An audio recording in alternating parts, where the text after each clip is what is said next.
몇 주 전 새벽기도 나오는 길에 걷는 운동을 하는 이 사람들이 있어요. 체육시설 실내에서 걷는다든지 그러면 뭐 천변으로 공원길을 혹은 둘레길을 걷는 사람들이 있는데, 같은 아파트 사람들 몇 명이 새벽부터, 제가 새벽기도 나올 때 시간은 한 4시 20분에서 30분 사이인데 그때 벌써 운동복을 잘 차려입고 새벽 공기를 가르며 건강한 모습으로 자신들의 목적지를 향해서 분주히 걸어가는 모습이 제 눈에 들어왔습니다.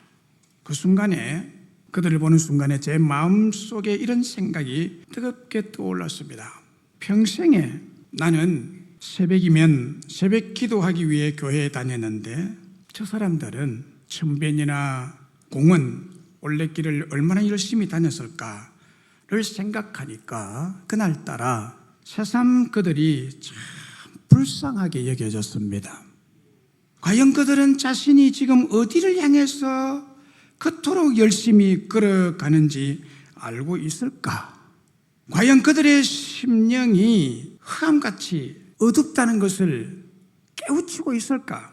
그들의 심령이 참 어두운 심령이라는 그 느낌이 제 마음에 강력하게 다가왔습니다. 뿐만 아니라 이 세상 사람들이 대부분 이런 사람들이 살아가고 있다면 이 세상은 역시 흑암 같은 세상이라는 생각이 깊이 들었습니다. 제가 예수를 믿기 시작한 중3 때부터 60이 넘도록 지금까지 새벽 기도를 하나님께 드리면서 복음의 증인으로 외길을 걸어가고 있는데, 오직 이 한 가지 일만을 위해서 살아와도 인생에서 제 개인이나 저의 자녀들이나 제 가족들이 잘못되거나 손해본 것이 하나도 없습니다.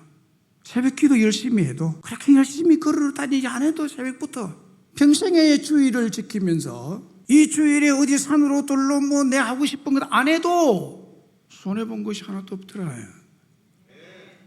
오히려 하나님으로부터 큰 은혜와 돌보심과 축복을 받은 인생이라고 담대히 이 시간에 여러분들에게 자랑스럽게 말씀을 드릴 수가 있습니다.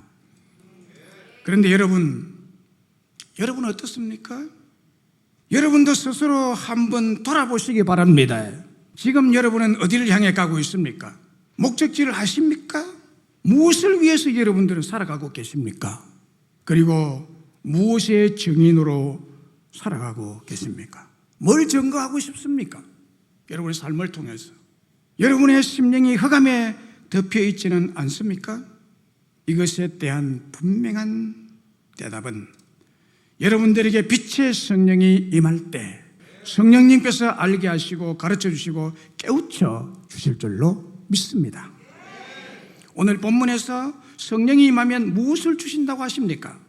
성령이 임하시면 우리들에게, 여러분들에게 증거, 증인의 권능을 주신다고 하십니다.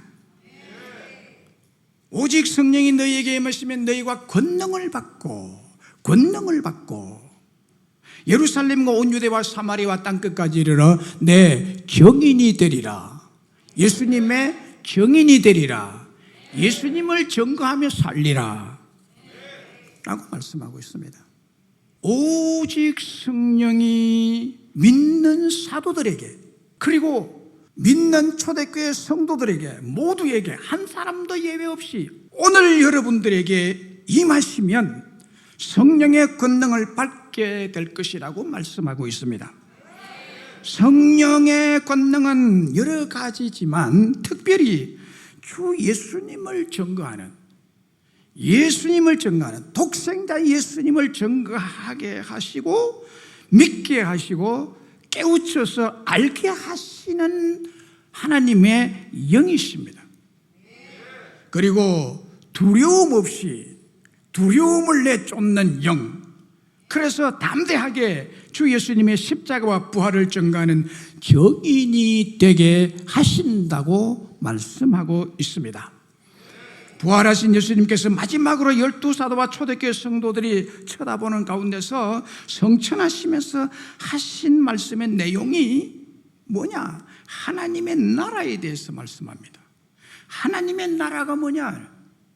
그 나라에 속할 백성들이 어떤 백성들이냐? 그래서 이 땅에 세워질 교회를 통해서 하나님 나라를 세워가시는데, 하나님의 나라를 확장시켜 가는 것은 이 땅에서 교회를 통해서 하나님의 나라를 보여주고 하나님의 나라를 확장해 가실 것인데, 그것을 말씀하고 있는 것입니다. 그리고 이 교회 위에 성령의 충만한 강림을 통해서 놀라운 부흥을 이루어 갈 것을 약속하신 말씀이 오늘 본문 말씀입니다. 성천하신 예수님께서 보내실 성령은 초대교회 성도들에게 충만히 마셔서 그들의 권능을 입혀주실 것이라고 약속하신 말씀입니다. 여기 권능, 이 권능이란 헬라 원어로 디나미스입니다.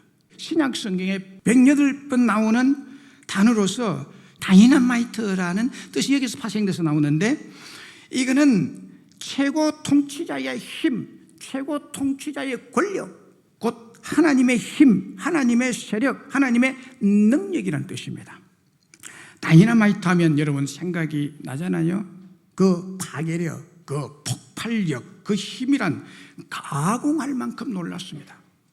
모든 장애물, 특별히 터널을 뚫을 때 큰 두터운 암석층도 파괴하고 폭파시키므로 이것을 제거할 수 있습니다. 그리고 그것을 뚫고 길을 냅니다.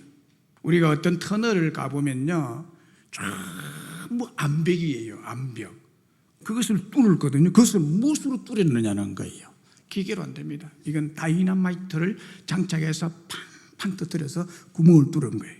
이 권능, 증인이 될 제자들, 초대교회 성도들에게 주실 것이라는 실제적 약속입니다. 그리고 여기 증인이란 말이 나옵니다. 증인은 헬라어로 마르투스, 선교자라는 뜻이에요. 너희가 성령의 권능을 받으면 마르투스가 될 것이다. 마르트가 될 것이다. 이 마르투스라는 한글 단어의 번역은 죽음을 각오하고 자신의 신앙을 증거하는 사람, 혹은 목숨을 걸고 주 예수님을 증거하는 증인이란 뜻입니다. 오늘날 선교자를 뜻하는 영어 마르트의 어원이 되기도 한 것이죠. 그러니까 예수님의 증인이란 성령의 권능으로 예수님을 위하여 선교자적 증거자가 된다는 뜻입니다. 예수님께서 제자들을 부르실 때에 그냥 부르신 것이 아닙니다. 여러분 잘 들어보세요. 여러분들을 여기에 교회에 불러주신 것은 그냥 부른 게 아니에요. 오늘도 여러분들이 저 산으로 들로 등산복 입고 막대기 가지고 아니면 골프 채가방 메고 가는 사람과 똑같은 마음으로 혹 이 자리에 오지 않았어요? 들은 것은 다르지만 하나님이 여러분들 부르실 때 그냥 부른 게 아니에요. 복음 증거의 사명을 맡기시기 위해서 부르셨고 사명을 맡기신 것입니다. 이미 맡기셨습니다. 그리고 그 사명을 온전히 감당하도록 성령의 권능을 여러분들에게 이미 입혀주신 것입니다. 이미 입혀주셨습니다. 이에 12를 세우셨으니 이는 자기와 함께 있게 하시고 또 보내사 전도도 하며 귀신을 쫓는 권능도 가지게 하려 하심이라고 했습니다. 예수님이 왜 우리들을 부르셨을까? 그때 당시에 제자들을 부르셨을까? 예수님이 자기와 함께 하기 위해서 부르셨습니다. 자기와 함께 있게 하려고 불렀어요. 그리고 전도하기 위해서 부르셨다 그랬어요. 함께 있으면서 같이 전도하자. 그리고 귀신을 쫓아낼 수 있는, 충분히 귀신을 굴복시킬 수 있는 그 힘을 주셨습니다. 시편 62편 11절에 하나님이 한두 번 하신 말씀을 내가 들었나니 권능은 하나님께 속하였다. 권능은 하나님께 속하였다. 이 권능은요, 좀 쉽게 비유를 든다면 태풍보다, 이번에 태풍 강하게 지나갔죠. 그런데 그 강한 태풍보다도 몇십 배, 몇 천 배, 몇 억 배보다도 큰 권능, 그 큰 권능이 하나님께 속해 있습니다. 그 권능을 믿는 자에게 입혀 주실 것이고 입혀 주셨다는 거예요. 여러분의 이 권능을 발휘할 수 있는 능력의 사람들입니다. 이걸 성령님이 입혀 주십니다. 오직 성령이 너희에게 임하시면 너희가 권능을 받고 이 권능입니다. 고린도전서 2장 4절로 5절에 내 말과 내 전도함이 설득력이 있는 지혜의 말로 하지 아니하고 다만 성령의 나타나심과 그 성령의 능력으로 하여 너희 믿음이 사람의 지혜에 있지 아니하고 다만 하나님의 능력에 있게 하려 함이라. 하나님의 듀나미스에 있게 하려 함이라.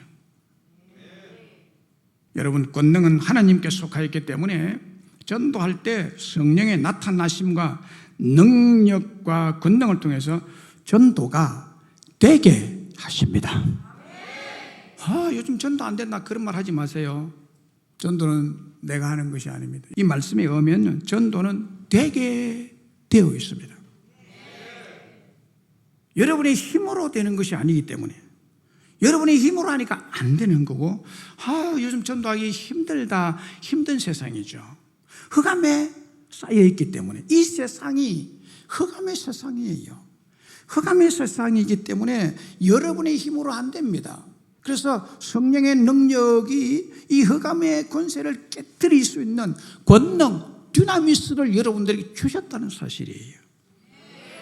우리가 잘 아는 마태복음 28장 18절로 20절에 주님의 약속이 예수께서 나와 일러 가라사대 하늘과 땅의 모든 권세를 내게 주셨으니 그러므로 너희는 가서 모든 족속으로 제자를 삼아 아버지와 아들과 성령의 이름으로 세례를 주고 내가 너희에게 부은 모든 것을 가르쳐 지키게 하라. 볼지어다 내가 세상 끝날까지 너희와 항상 함께 있으리라.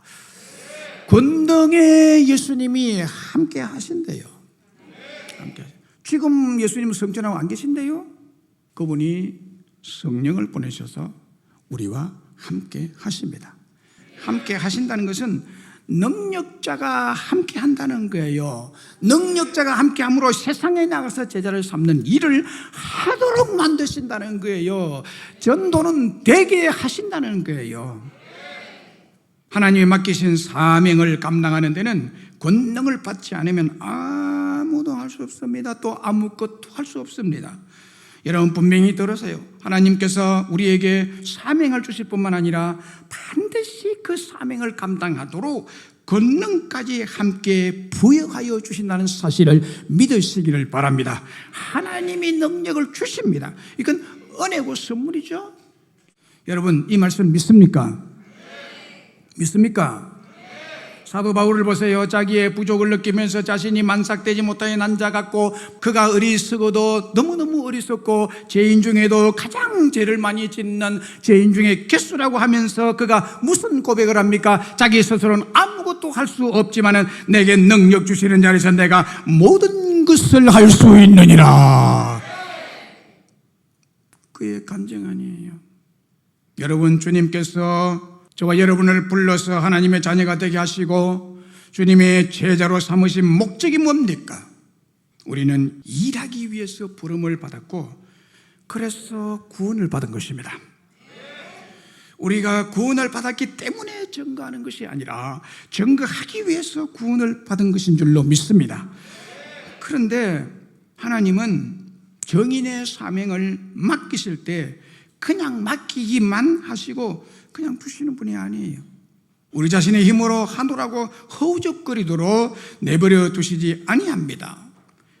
예수님이 함께 동행해 주실 뿐만 아니라 그의 성령의 권능으로 우리에게 충만 입혀주셔서 또 넉넉히 이 흑암으로 깊이 묻힌 세상 사람들을 하나님의 백성 만들도록 하셨다는 거예요. 세상이 어떻게 바뀌든지 상관없이 주님은 이 말씀을 우리에게 주셨습니다. 성령이 너희에게 임하면 됩니다. 네. 세상이 호갱기가 되고 뭐 코로나 전염병 이런 것이 전혀 없고 너무너무 평화로운 세대에 사도행전 1장 8절의 말씀이 적용되는 것이 아니라 세상이 좋든지 살기 어렵든지 위험하든지 핍박이 있든지 없든지 사도행전 1장 8장의 말씀은 믿는 자에게, 성령 받은 자에게 다 이 말씀이 적용되는 말씀으로 주신다는 사실이에요. 환경을 탓하지 마세요. 저는 늘 이런 생각을 많이 해봅니다. 나를 증거해 주는 최고의 말이 무엇일까? 그것은요, 내가 없는 자리에서 와, 그분 참 똑똑하다, 그리고 그분은 참 겸손하다, 그리고 그분은 참 착하다, 그리고 그분은 참 실력이 있더라, 이런 등등의 증언을 나를 위해서 해준다면 얼마나 기쁘고 감격스러울까요? 이런 증거를 듣는다면 정말 좋을 것 같습니다. 그런데 그런 사람이 과연 몇 명이나 될까요? 욕하고 대적하고 허물하는 사람이 더 많겠죠. 무엇보다도 하나님께서 나를 아시는 만큼 나에 대해서 잘 알고 증거해 주는 이가 있다면 그야말로 그 사람이 저에게서는 최고의 증인이요 최고의 증거가 아니겠습니까? 나를 제대로 알고 증거해 주는 사람을 만나는 것은 그만큼 어렵지만 그렇게 해주는 사람이 있다면 행복이죠. 인생 성공이죠. 저에게 힘이 되겠죠. 용기를 주는 사람이니까 우리 주님도, 우리 예수님도 이보다 더할 줄로 믿습니다. 우리 주님 자신을 온전히 증거해 줄 때 우리 주님을 잘 알고 많은 사람들에게, 그분을 모르는 사람들에게 정말 주 예수님만이 우리의 구원자요, 그분이 우리의 행복을 주는 자요, 그분이 우리의 문제를 해결할 능력자요 라고 증거해 주는 증인 한 사람을 만나면 우리 주님이 얼마나 기뻐하실까요? 그러니 우리 예수님이 제자들을 향해서 하루는 이렇게 물었습니다. 너희는 나를 누구라 하느냐? 참 이거를 물을 때 아마 마음이 조마조마했을 것 같아요. 왜냐면요, 맹세기 제자들인데 예수님이 누구냐고 물었을 때 예수님 누군지도 모르고 엉뚱한 대답을 하면 어떨까라는 조바심이 있었겠죠. 그런데 그때 베드로가요, 주님은 살아계신 하나님의 아들이시며 그리스도이심을 믿습니다 라고 우리 주님이 얼마나 칭찬했습니까? 베드로의 신앙 고백을 듣고 우리 주님이 너무너무 흐뭇해 하셨습니다. 그런데 이런 고백도 못하는 성도가 참 많은 것 같아요. 아무리 교회를 다녀도 예수님이 누구신지 제대로 고백 못하는 교인이라면 참 정말 마음이 아프죠. 이런 종교인은 옆에 있는 동력자를 무시하고 교회를 무시하고 목사까지 무시합니다. 모르니까. 예수님을 무시했잖아요, 모르는 사람들이. 그런데 생각해 보세요. 우리가 하나님을 제대로 알고 증거한다면 하나님도 그런 우리에게 더 큰 권능을 주시고 더 좋은 친구로 여겨 주실 줄로 믿습니다. 그러므로 하나님을 제대로 증거하고 주 예수님만을 자랑하고 그의 증인이 되는 인생이 최고의 인생인 줄로 믿습니다. 토마스 선교사님, 조선시대에 대원군이 세국 정책을 할 때 외국인은 못 들어온다, 발 못 댄다, 아무도 못 들어왔어요. 그런데 이 토마스 선교사는 제너럴 셔먼호 상선을 타고 들어옵니다. 조선의 빛을 밝힌 선교사, 캄캄어두운 세상 속에 광명한 하늘의 빛을 밝혀준 이 선교사, 한국의 첫 선교자죠. 제너럴 셔먼호를 타고 태평양으로 들어와서 대동강거기에서 죽임을 당했습니다. 그는 죽어가면서도 자신을 배려하는 강군에게 붉은 헝겊으로 싼 성경책 한 권을 건네주었습니다. 그 강군은 그 성경을 받고서 대수롭지 않게 여기고 던져버렸습니다. 그런데 이상하게도 죽음을 앞두고도 웃으면서 성경을 전해줬던 토마스 선교사의 모습만은 잊혀지지 않고 그 머릿속에 각인이 됐습니다. 성령이 그렇게 역사했겠죠. 훗날 그는 토마스 선교사가 준 성경을 읽고 큰 감명을 받고 완전히 거듭납니다. 남은 생애를 주의 정의도로 헌신합니다.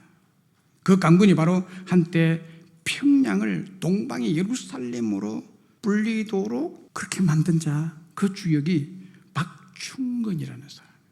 죽어가면서도 말씀의 등불을 끄지 않은 한 사람의 정인이 또 다른 한 사람을 살리고 마침내 한 국가를 살렸습니다. 그가 성령의 권능으로 예수님의 정인이 되어서 이 땅에 복음의 빛을 비추어 주신 것입니다. 우리도 티끌 같은 내 존재를 인식하며 지금까지 정인의 사명을 다하지 못한 것을 회개하셔야 됩니다. 몇 명이나 여러분들 통해서 복음을 받아들였습니까? 심지어 여러분 자녀들, 이웃에게는 복음을 못 전해도 내가 낳은 자식이라도 교회 다녀야 되잖아요. 이 사명 다하지 못한 회개. 정인으로 나설 때, 회개할 때 정인으로 나설 수 있고, 정인으로 나설 때 성령님 주시는 정인의 권세가 여러분들에게 임할 줄로 믿습니다. 그래, 무엇이 최고의 증거일까요? 죽기까지 충성을 다하는 증거입니다. 죽기까지 충성을 다해서 증거해야 됩니다. 성령이 오직 너에게 임하면 너희가 권능을 받고 내 정인이 되리라. 땅끝까지 내 정인 순교자가 되리라. 순교자 그냥 됩니까? 충성을 다해서. 앞에서 말씀드린 대로 정인은 순교자죠. 죽음을 각오하고 자신의 신앙과 주 예수님을 전가하는 정인. 예루살렘에서부터 땅끝까지. 언제까지? 죽을 때까지. 아멘이죠? 아멘입니까? 사도행전 7장 51절에 보면 스데반 집사의 복음 전거와 주 예수님의 정인으로서 사명을 감당하는 현장을 소개하고 있습니다. 그는 사내들인 공회에서 신문을 받는 자리에서 이렇게 전거했습니다. 목이 곧고 마음과 귀에 할 일을 받지 못한 사람들아, 너희도 너희 조상과 같이 항상 성령을 거스르는도다. 이제 너희는 그 의인을 잡아준 자요 살인한 자가 되나니 너희는 천사가 전한 율법을 받고도 지키지 아니하였도다라고 담대하게 법정에서 증인이 되고 있습니다. 예수님의 증인이 되고 있습니다.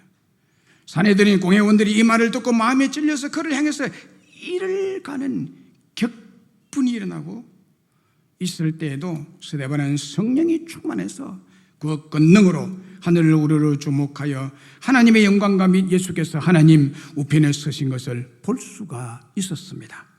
그는 하나님의 영광을 보는 순간 더욱더 담대해졌죠. 더욱더 힘이 솟아났죠. 그래서 더 큰 하늘의 권능이 그에게 입혀짐으로 이렇게 말할 수가 있었습니다. 보라, 하늘이 열리고 인자가 하나님 우편에 서신 것을 내가 볼 수가 있구나 라고 했습니다. 그리고 사도행전 7장은 이렇게 끝이 납니다. 그들이 큰 소리를 지르며 길을 막고 일찍 그에게 달려들어 성 밖으로 내치고 돌로 칠세. 증인들이 옷을 벗어 사울이라는 청년의 발 앞에 두니라. 그들이 돌로 스데반을 치니 스데반이 부르짖어 이르되 주 예수여 내 영혼을 받으시옵소서 하고 무릎을 꿇고 크게 불러 이르되 주여 이 죄를 저들에게 돌리지 마옵소서 하고 자니라. 스데반이 정말 위대한 메시지, 최고의 증거, 최고의 충성스러운 증인으로서 복음을 선포했죠. 그는 그 당시 어느 누구도 상황을 명확하게 통찰할 수 없었지만은 그는 그렇게 통찰할 수가 있었습니다. 그런데 그때 모든 일을 주동한 사람이 다소 사람 사울이었습니다. 성령께서 스데반의 설교를 통해서 크게 충격을 받고 그의 죽음을 목격할 때 뭐라고 말할 수 없는 것을 깊이 느꼈으리라고 생각합니다. 그래서 사울의 마음에 새로운 세계관의 출발을 촉구했다고 생각합니다. 나중에는 바울이라는 이름으로 새로 이름을 가지게 되었고 하나님의 나라를 위해서 크게 일하는 종으로 세움을 받기까지 된 것입니다. 여러분, 하나님의 신실한 종 스데반은 악한 사람들의 돌에 맞아 비참하게 순교의 죽음으로 죽었습니다. 우리가 얼른 생각할 때 하나님의 사람의 패배같이 보입니다. 초대교회 성도들이 이 사건을 통해서 실망감과 좌절감에 혹은 절망감에 빠졌을 것 같은 느낌을 받을 수가 있습니다. 그러나 여러분, 하나님의 나라에서는 처음에는 이런 패배로 보였던 것이 영원한 승리로 변화되는 것을 볼 수가 있습니다. 불가피한 후퇴가 때로는 주님을 위해서 궁극적인 승리의 결과가 되곤 합니다. 우리는 스데반의 순교가 바로 그런 사건이라고 믿습니다. 바로 그날 하나님께서는 스데반의 순교를 통해서 세계 역사상 그리스도의 군대에서 가장 크게 일할 다소 사람 사울의 마음에 무엇인가의 씨를 뿌렸다고 믿습니다. 다시 말하면 스데반의 죽음을 통해서 하나님께서는 수백만 명의 사람들이 영원한 생명을 얻게 하신 것입니다. 사랑하는 여러분, 우리 인간의 한정된 이성을 가지고 하나님의 놀라우신 계획을 다 헤아릴 수가 없습니다. 그렇습니다. 하나님은 유대인만이 소유하는 분이 아니며 예수 그리스도는 온 세상의 구주이심을 외치며 큰 권능으로 복음의 증인으로 스데반이 죽었습니다. 그러나 유대인들은 이 하나님의 위대하신 계획을 전혀 알지 못했습니다. 왜냐하면 심령이 어두웠기 때문입니다. 하나님은 온 세상에 마음을 두셨고 우리를 구원하시기를 원하고 계셔서 우리가 구원을 받고 또 우리 주변에 있는 이 동네 사람들이 구원받기를 간절히 원하고 계십니다. 하나님의 종 스데반 집사는 이 일을 위해서 사도의 가르침으로 하나님 말씀을 잘 준비했고 항상 기도했으며 성령이 충만하고 믿음과 지혜가 충만하여 복음의 정인 주 예수님의 정인의 삶을 영광스럽게 살았던 자입니다. 그리고 하나님께서는 이와 같은 사람을 통해서 예나 지금이나 역사하고 계십니다. 누가 하나님의 계획을 성취시키는 일을 위하여 스데반처럼 나서시겠습니까? 요한복음 12장 24절에 이 진리를 말씀하고 있습니다. 내가 진실로 진실로 너희에게 이르노니 하늘의 밀이 땅에 떨어져 죽지 아니하면 하늘 그대로 있고 죽으면 많은 열매를 맺으리라. 할렐루야. 좋은 씨가 풍성한 열매를 맺기 위해서는 죽어야 한다고 말합니다. 여러분이 하늘의 밀알이 되십시오. 하늘의 밀이 죽지 아니하면 하늘 그대로 있고 죽으면 많은 열매를 맺으리라. 할렐루야. 아멘이십니까? 죽으세요. 여러분이 하나님의 밀알들입니다. 하나님은 여러분들을 하나님의 밀알로 부르셨습니다. 주님을 위해서 죽으라고 불러주셨습니다. 스데반은 주님을 위해서 자신의 삶을 바치기로 사도들의 가르침을 받을 때 결단한 사람입니다. 자기를 죽이는 것은 좋은 씨의 속성입니다. 씨를 심었는데 나지 않아. 다 다른 데 났는데 나지 않는 곳에 파보면 그 자리에서 썩어버렸어. 여러분, 안 죽으면 썩습니다. 죽어야 새싹이 납니다. 죽을 때 새 생명이 탄생합니다. 가정에서, 직장에서, 학교에서 펄펄 살지 마세요. 조금 건드려 놓으면 얼마나 살아서 변명하는지. 죽어야 됩니다. 그것이 정성스러운 정인이 되는 거예요. 스데반이 죽었어요. 사도들이 죽었어요. 주를 위해서 죽었어요. 그래서 오늘 우리가 하나님의 교회에 구원을 받고 그 행복을 누리고 있습니다. 스데반은 자기 자신의 육신의 정력을 위한 모든 권리를 포기했습니다. 주님이 친히 말씀하시기를 아무든지 나를 따라오려거든 자기를 부인하고 날마다 자기 십자가를 지고 십자가에서 죽고 나를 쫓아라. 그래서 여러분 초대교회 성도들은요, 복음을 위해서 주님을 위해서 하나님께 산채물로 다 드렸습니다. 여러분, 불신자들은요, 육체를 지배하는 것이 자기가 아니에요. 나는 나를 믿고 내 나름대로 내 하고 싶은 대로 산다라고 하지만 아니에요. 이 착각이에요. 예수가 없는 육신은 누가 지배하느냐? 죄가 지배합니다. 죄를 사탄이 이용해서 멸망으로 끌고 갑니다. 그러나 스데반과 초대교회 성도들, 성령이 충만한 사람, 성령 받은 사람들, 죄가 지배하는 것이 아니라 그리스도의 영, 성령의 권능이 지배합니다. 성령의 권능의 지배를 받는 사람은 이 땅에서 맹세기 성공적인 삶을 살 수가 있습니다. 그것으로서 주님을 증거할 수 있기 때문입니다. 여러분, 우리는 육에 속한 사람이 아니라 성령의 권능에 의해서 인도함을 받는 하나님의 영에 속한 사람들이 되시기를 주의 이름으로 축원합니다. 야고보서 1장 22절 24절에도 야고보 사도께서 이렇게 말했습니다. 너희는 도를 행하는 자가 되고 듣기만 하여 자신을 속이는 자가 되지 말라. 누구든지 도를 듣고 행하지 아니하면 그는 거울로 자기의 생긴 얼굴을 보는 사람 같으니 제 자신을 보고 가서 그 모양이 어떠한 것을 곧 잊어버린다고. 밥을 먹고 이빨에 빨간 고춧가루가 끼어 있는데 이빨에 뭐가 있는지 보자 하고 이빨을 이렇게 드러내면서 거울을 봤는데 고춧가루가 많이 묻었구나 하고 돌아서서 잊어버린다는 거예요. 그래서 밖에 나가서 벌건 고춧가루가 묻은 이빨을 드러내면서 웃고 막 생활한다 그 말이에요. 여러분, 이런 어리석은 삶이 어디 있어요? 하나님의 말씀을 이해하고 그대로 살기 위해서 힘쓰는 사람이 교회의 좋은 씨앗이고 죽기까지 충성을 다해 증거하는 증인이 최고의 증거인 줄로 믿습니다. 왜냐하면 이런 증인으로서 30배, 60배, 100배, 수천 배의 열매를 거둘 수 있기 때문입니다. 분당 우리들 교회 김양재 목사님의 책에 보니까 이런 사건이, 이런 예화가 기록되어 있는 것을 제가 읽었는데, 뭐냐면 영국의 맹 설교자인 찰스 불전 목사님이 시무하던 메트로폴리탄 태브니컬 교회의 버틀러라는 부인을 소개하고 있습니다. 이 한 여성도의 간증을 인용한 내용을 여러분들에게 말씀을 드립니다.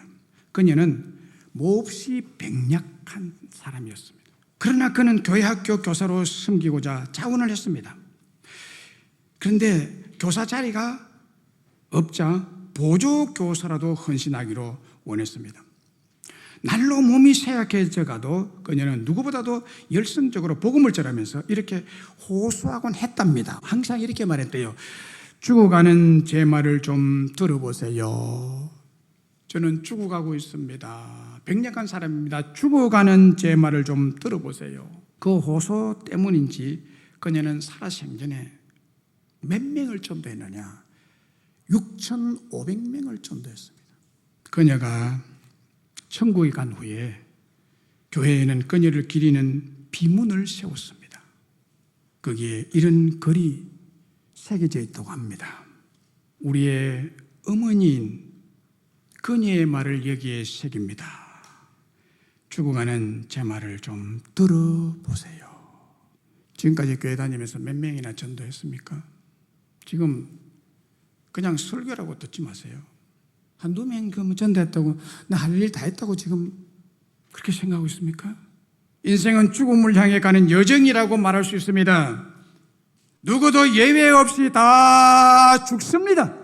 그러니 우리도 죽어간다고 말할 수 있습니다. 다만 예수를 믿는 우리는 육신만 죽을 뿐만 아니라 영원한 생명을 가지고 천국에 갈 것을 우리는 기다리고 있는 것입니다. 그런데 이 땅에 예수님을 몰라서 영원한 죽음으로 걸어가는 인생이 너무너무 많다는 사실이에요. 우리 주변에 얼마나 많습니까? 죽어가는 그 영혼을 살리기 위해서 예수님을 증거하는 것보다 더 중요한 일은 세상에 없습니다. 우리는 예수님의 정의에 대해서 복음을 전개해야 될 줄로 믿습니다. 이 땅 세력들이 아무리 우리를 괴롭혀도, 아무리 세상이 흑암에 뒤덮인 세상이랄지라도 성령 충만한 우리는 예수님의 정인으로 반드시 이기고 승리할 줄로 믿습니다.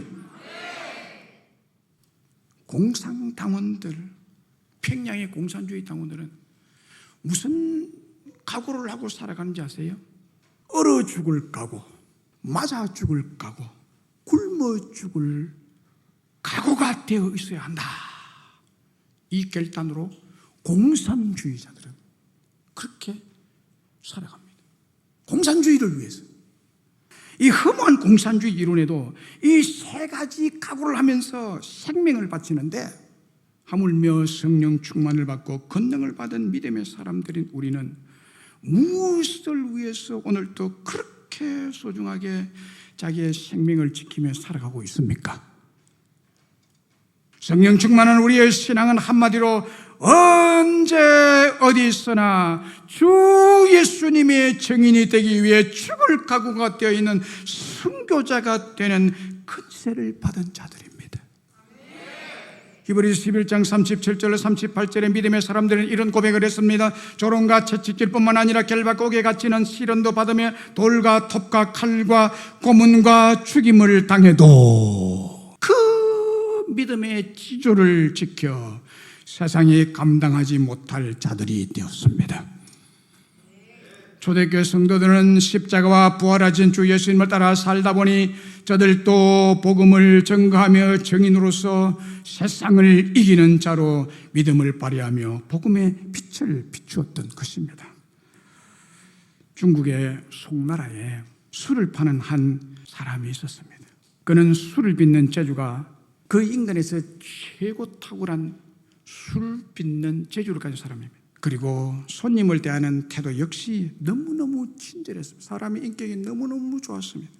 그래서 가게를 널리 알리기 위해서 깃발을 높이 내걸었습니다. 술도가 맛있는 술 그런데도 술이 팔리지를 않아요. 손님이 안 와. 술이 팔리지 않으니까 술을 빚어놓은 술이 오래 되니까 쉬어서 초가 되어버렸습니다. 영 사업이 되지 않았습니다. 그래서 그는 양천이라는 어른을 찾아가서 조언을 구했습니다. 왜 제 술솜씨가 탁월한데 팔리지 않고 왜 동네 손님들이 우리 집에 오지 않고 다른 집에 갑니까? 라고 물었습니다. 그래서 양천은 그 사람에게 이렇게 말했습니다. 혹시 당신 집에 개가 싸나옵니까? 개가 싸나오면 어째서 술이 팔리지 않는 겁니까? 말하자 양천이 이렇게 말했습니다. 사람들이 두려워하기 때문에 안 온다네. 겁이 나서. 어떤 사람이 자식을 싣고 술을 받아오라고 했는데 개가 달려와서 그 아이를 물었다네.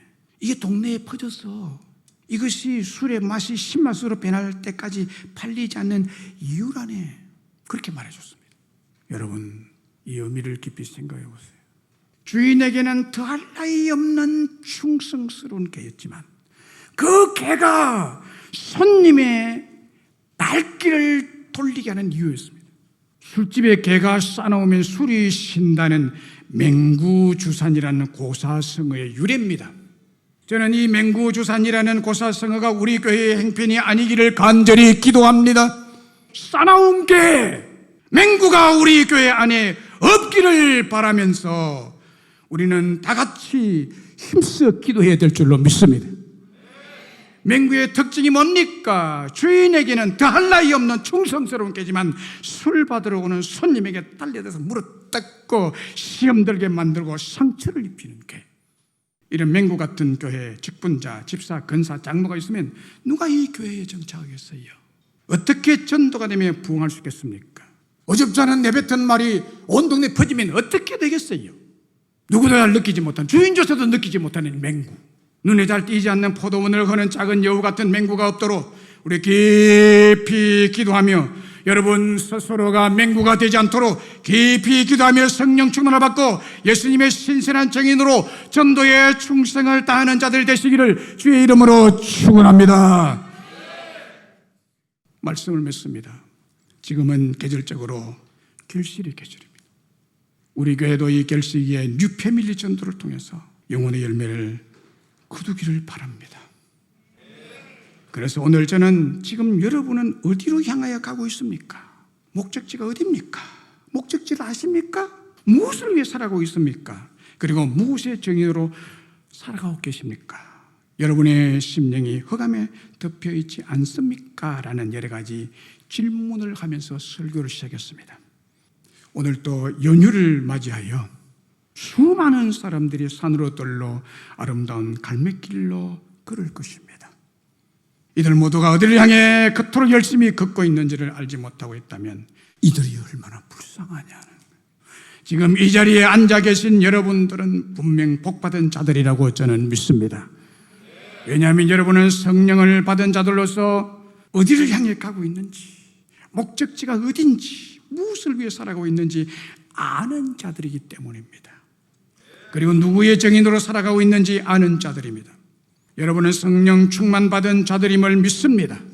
그리고 성령의 다이나마이트 같은 권능도 함께 받은 자임을 믿습니다. 주님은 정인의 사명도 주신 줄로 믿습니다. 정인은 순교자라고 했습니다.